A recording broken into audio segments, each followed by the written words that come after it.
Class 6. എടാ നിങ്ങൾക്ക് എക്സാമിന് സ്ഥിരമായിട്ട് ചോദിച്ചു കണ്ടിട്ടുള്ള ഒരു ക്വസ്റ്റ്യൻ ആണ് കേട്ടോ, സ്പീച്ച് എഴുതാൻ വേണ്ടിയിട്ട്. അപ്പൊ സ്പീച്ചിന്റെ ഒരു കോമൺ ഫോമാറ്റും നിങ്ങൾക്ക് എക്സാമിന് ചോദിച്ചിട്ടുള്ള ഒരു ക്വസ്റ്റ്യനും കൂടി ആയാലോ? സെറ്റ് അല്ലേ? സോ ഈ ഒരു വീഡിയോ നിങ്ങൾക്ക് യൂസ്ഫുൾ ആവുന്നുണ്ടെങ്കിൽ എന്തായാലും ഇപ്പൊ തന്നെ നമ്മുടെ വീഡിയോ ലൈക്ക് ചെയ്യുക. ആൻഡ് ഇതിന്റെയൊക്കെ നോട്ട് കിട്ടണമെന്നുണ്ടെങ്കിൽ താഴെ വാട്സ്ആപ്പ് കമ്മ്യൂണിറ്റിന്റെ ലിങ്ക് കൊടുത്തിട്ടുണ്ട്, ആ ഒരു ലിങ്കിൽ ജോയിൻ ചെയ്യാം കേട്ടോ. സോ നമുക്ക് സ്പീച്ചിലേക്ക് പോകാം. ഓക്കെ, എടാ ഒരു സ്പീച്ച് എഴുതുമ്പോൾ എന്തൊക്കെ കാര്യങ്ങൾ നിങ്ങൾ ശ്രദ്ധിക്കണം? ആദ്യം ശ്രദ്ധിക്കേണ്ടത്, ഇവിടെ ടൊവിനോ പറയുന്നുണ്ടല്ലേ, ആരാധകരെ ശാന്തരാകുവിന്ന്. എന്തുകൊണ്ട് ആദ്യം തന്നെ ആരാധകരെ അഭിസംബോധന ചെയ്തുകൊണ്ട് ടൊവിനോ സ്പീച്ച് സ്റ്റാർട്ട് ചെയ്യുന്നത്? കാരണം എന്താന്ന് വെച്ച് കഴിഞ്ഞാൽ, നമ്മൾ ഒരു സ്പീച്ച് സ്റ്റാർട്ട് ചെയ്യുമ്പോൾ നമ്മളെ കേൾക്കാനിരിക്കുന്ന ഓഡിയൻസിനെ ആദ്യം ഗ്രീറ്റ് ചെയ്തിട്ട് വേണം എന്ത് ചെയ്യാൻ വേണ്ടിയിട്ട്, സ്പീച്ച് സ്റ്റാർട്ട് ചെയ്യാൻ. അതിനെയാണ് നമ്മൾ എന്ത് പറയാ, സാല്യൂട്ടേഷൻ എന്ന് പറയുന്നത്. That means greeting the audience. അപ്പൊ നമ്മളൊരു സ്കൂളിലാണ് നമ്മൾ സ്പീച്ച് നടത്തുന്നതെങ്കിൽ good morning everyone, dear principal, teachers and friends, അല്ലെങ്കിൽ respected teachers and my dear friends എന്ന് പറഞ്ഞ് നിങ്ങൾക്ക് സ്പീച്ചിന്റെ സാല്യൂട്ടേഷൻ സ്റ്റാർട്ട് ചെയ്യാം. ഇനിയിപ്പോൾ അവിടെ ഒരു ഓണറബിൾ ആയിട്ടുള്ള ഗസ്റ്റുകളൊക്കെ വന്നിട്ടുണ്ട്, ഇനി ഇനോഗ്രേഷൻ ഏതെങ്കിലും ഗസ്റ്റുകളൊക്കെ വന്നിട്ടുണ്ടെങ്കിൽ നിങ്ങൾക്ക് എങ്ങനെ സ്റ്റാർട്ട് ചെയ്യാം? honorable dignitaries on and off the dais and dear friends എന്ന് പറഞ്ഞ് സ്റ്റാർട്ട് ചെയ്യാം. ഇനിയിപ്പോൾ ഒരു പൊതുവേദിയിലാണെങ്കിൽ ലേഡീസ് ആൻഡ് ജെന്റിൽമാൻ എന്ന് പറഞ്ഞിട്ട് നിങ്ങൾക്ക് എന്ത് ചെയ്യാം, സ്പീച്ച് സ്റ്റാർട്ട് ചെയ്യാം. റെഡി?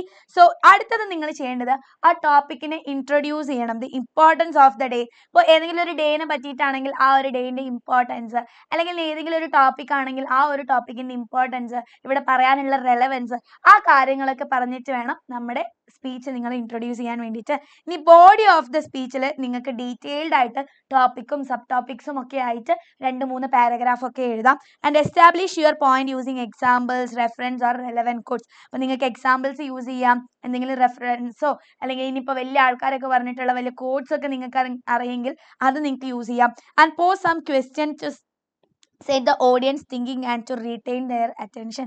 ഓഡിയൻസിനെ ചിന്തിപ്പിക്കുന്ന തരത്തിലുള്ള ക്വസ്റ്റ്യൻസ് നിങ്ങൾക്ക് അങ്ങോട്ട് ചോദിക്കാവുന്നതാണ്.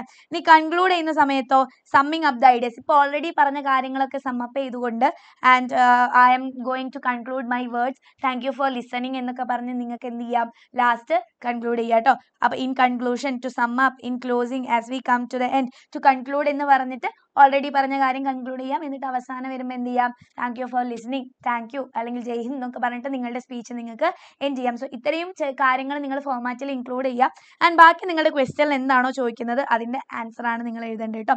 So the central theme of the stories, the champ and a glass of milk is help അല്ലേ. അപ്പൊ ദ ചാമ്പ് എന്നുള്ളതിലും അതുപോലെ തന്നെ ഗ്ലാസ് ഓഫ് മിൽക്ക് എന്നുള്ള സ്റ്റോറിയുടെയും മെയിൻ തീം എന്താ, ഹെൽപ്പ് ചെയ്യുക, മറ്റുള്ളവരെ ഹെൽപ്പ് ചെയ്യുക എന്നുള്ളതാണ്. So both stories tell us how great a help in time is അല്ലേ. സമയത്ത് നമ്മൾ മറ്റൊരാളെ ഹെൽപ്പ് ചെയ്യേണ്ടതിന്റെ ഇമ്പോർട്ടൻസിനെ പറ്റിയിട്ടാണ് ഈ 2 ചാപ്റ്ററിലും പറയുന്നത്. Prepare a speech on the importance of help in our daily life to be made in your school assembly. അപ്പോൾ സ്കൂളിലെ അസംബ്ലിയിൽ പറയാൻ വേണ്ടിയിട്ട് നിങ്ങളോട് ഹെൽപ്പിന്റെ ഇമ്പോർട്ടൻസ്, നമ്മുടെ ഡെയിലി ലൈഫിലെ ഹെൽപ്പിന്റെ ഇമ്പോർട്ടൻസിനെ പറ്റിയിട്ട് ഒരു സ്പീച്ച് നടത്താനാണ് പറഞ്ഞിട്ടുള്ളത്. എടാ അപ്പോൾ നോക്കിക്കേ, നമുക്ക് എങ്ങനെ സ്റ്റാർട്ട് ചെയ്യാം? സ്കൂളിലാവുമ്പോൾ respected teachers and my dear friends, ബഹുമാന്യരായ ടീച്ചറെ, എൻ്റെ സുഹൃത്തുക്കളെ, today I stand before you to say a few words about the greatness of help. ഇന്ന് ഞാൻ നിങ്ങളുടെ മുന്നിൽ നിൽക്കുന്നത് എന്തിനാണ്? ആ ഗ്രേറ്റ്നെസ് ഓഫ് ഹെൽപ്പ് അല്ലേ, ഹെൽപ്പിന്റെ, സഹായത്തിന്റെ ഗ്രേറ്റ്നെസ്സിനെ പറ്റി സംസാരിക്കാനാണ്. A help in time is incomparable. നമുക്ക് ആവശ്യ സമയത്ത് നമുക്ക് ഹെൽപ്പ് കിട്ടുമ്പോൾ അതെന്താണ്, അതിന് താരതമ്യം പെടുത്താൻ പോലും പറ്റൂല അല്ലേ, നമുക്ക് അത്രയും റിലീഫ് ആവും. all of us need help and only those with a good will can help others. നല്ല വില്ലുള്ള അല്ലെങ്കിൽ ഗുഡ് വില്ലുള്ള ആൾക്കാർക്ക് മാത്രമാണ് മറ്റുള്ളവരെ ഹെൽപ്പ് ചെയ്യാൻ പറ്റുക. Helping the needy is blessing. ആവശ്യമുള്ളവരെ അവർക്ക് ആവശ്യമുള്ള സമയത്ത് നമ്മൾ ഹെൽപ്പ് ചെയ്യുക എന്ന് പറയുന്നത് ഒരു അനുഗ്രഹമാണ്. And it is something divine അല്ലെ, കുറച്ച് ഡിവൈൻ ആയിട്ടുള്ള ദൈവികമായിട്ടുള്ള കാര്യമാണ്. മെനി നീഡ് അവർ ഹെൽപ്പ് അല്ലെ, ഒരുപാട് ആൾക്കാർക്ക് എന്ത് ചെയ്യേണ്ടി വരും, നമ്മുടെ സഹായം അല്ലെങ്കിൽ ഹെൽപ്പ് വേണ്ടി വരും. Help can be in many ways, പലതരത്തിലാവാം ഹെൽപ്പ് അല്ലെ. നമ്മൾ അവർക്ക് പൈസ കൊടുക്കണം മാത്രമായിരിക്കണം എന്നില്ല ഹെൽപ്പ്. കൈൻഡ് വേർഡ്സ്, ദയുള്ള വാക്കുകളാവാം. ലിറ്റിംഗ് ലവിങ് ഡീഡ്സ് അല്ലെ, ഡീഡ്സ് എന്ന് പറഞ്ഞാൽ എന്താടാ, ആക്ഷൻസ് ആണ്. നല്ല ചെറിയ സ്നേഹത്തിലുള്ള ഡീഡ്സ്, ആക്ഷൻസ് ആവാം.